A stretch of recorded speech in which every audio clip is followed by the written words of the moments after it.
আজকে পর্বে তৈরি করে নিয়েছি ভীষণ মজাদার একটি নাগেটস। কোনো রকম বিফ আর চিকেন ছাড়াই এই নাগেটসটি তৈরি করে নিয়েছি। বাচ্চাদের ভীষণ পছন্দ হবে, আর ভালো লাগলে আমার চ্যানেলটিকে সাবস্ক্রাইব করে আমার সঙ্গেই থাকবেন। রেসিপিতে চলে যাচ্ছি। হ্যালো এভরিওয়ান, আসসালামু আলাইকুম। আপনারা দেখছেন অনিস কিচেন থেকে। আজকে পর্বে তৈরি করে দেখাচ্ছি নাগেটস। যেহেতু আমি আলু দিয়ে নাগেটস তৈরি করব, তাই প্রথমে আমি 2টি আলু সিদ্ধ করে গ্রেট করে নিয়েছি। এরপর নিয়ে নিচ্ছি 2টি পাউরুটি স্লাইস, আমি আলুর সাথে অ্যাড করব। এখন এই আলুর সাথে অ্যাড করার জন্য আমার এই পাউরুটিটা একটু ভিজিয়ে নিতে হবে। ভিজিয়ে আমি পাউরুটি থেকে পানিটাকে খুব ভালো করে বের করে নিব চিপে। ভালো করে পানিটা বের করে নেওয়া হয়ে গিয়েছে।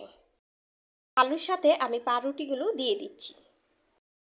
দিয়ে দিচ্ছি চিলি পিস, ভাজা জিরার গুঁড়া, কালো গোলমরিচের গুঁড়া, লবণ টেস্ট অনুযায়ী দিয়ে দিচ্ছি 1 চা চামচ, সস দিয়ে দিচ্ছি 1 চা চামচ। সবগুলো উপকরণ খুব ভালো করে মিশিয়ে নিচ্ছি। মেখে নেওয়ার পর 1 টেবিল চামচের মতো তেল দিয়ে খুব ভালো করে মিশিয়ে নিচ্ছি। মিশিয়ে নেওয়া হয়ে গিয়েছে। একটি প্লেটে আমি ময়দা ছিটিয়ে নিয়েছি যাতে খুব ইজিভাবে উঠে যায়। চাইলে এখানে তেলটাও ব্রাশ করে নিতে পারেন। এরপর হাত দিয়ে খুব ভালো করে একটু ছড়িয়ে নিচ্ছি।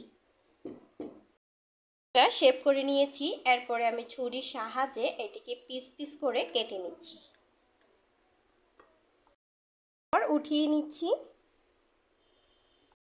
গুলো নাগেটস তৈরি করে নেওয়া হয়ে গিয়েছে। এটা একটা সাইডে রেখে দিচ্ছি। পুট করার জন্য এখানে আমি নিয়েছি একটি ডিম, সামান্য একটু লবণ দিয়ে খুব ভালো করে আমি ফেটিয়ে নিচ্ছি। ফেটে নেওয়ার পর আমি দিয়ে দিচ্ছি নাগেটসগুলো, দিয়ে আমি কুট করে নিব।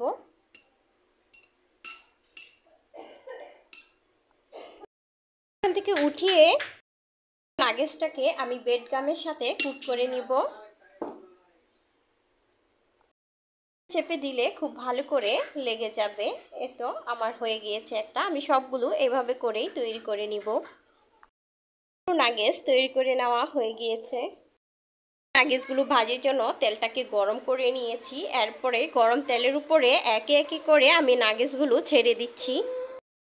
পর আমি এখানে এখন চুলার আঁচটা হাই আর মাঝামাঝি রেখে তারপরে ভেজে নিব। যতক্ষণ না এটা সুন্দর একটি কালার করে আমি ভেজে নিতে পারছি, ততক্ষণ পর্যন্ত আমি ভেজে নিব।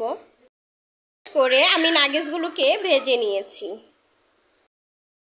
নাগেটস তৈরি করে নেওয়া হয়ে গিয়েছে। দেখলেন তো কতটা সহজেই তৈরি করে ফেলেছি। আলু আর পাউরুটি দিয়ে এত সুস্বাদু করে যে এই নাগেটস তৈরি করে যায়, এটা না দেখলে বুঝতে পারবেন না। আপনাদের আশা করছি ভালো লেগেছে, আর ভালো লাগলে আমার সঙ্গেই থাকবেন। আজকে এখানেই বিদায় নিচ্ছি। সবাই ভালো থাকবেন, সুস্থ থাকবেন। আল্লাহ হাফেজ।